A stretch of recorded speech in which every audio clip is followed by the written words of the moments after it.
Ano itong Services Producer Price Index? So ito daw yung pangkahalatang pagbabago o gross change sa trading prices ng services. Sa lahat ng services yan, freight,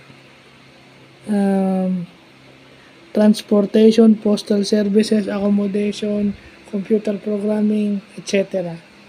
So yung sa mga services yan, sa logistics, diba? Kasi nakalagay freight and transportation. Yan yung pagbabago ng trading prices o yung logistic prices. So services producer price index. So yan yung isa sa factor bakit tumataas yung presyo.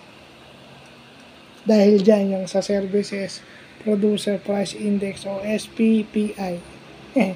So yan, bagong term na natutunan natin ngayong Saturday, November 18, 2023. Sana maalala ko. Hindi naman kasi gumagawa nga ako ng So magandang may matutunan tayo this Saturday. Ito yung sa economics business and economics tong term na to. So yun lang po.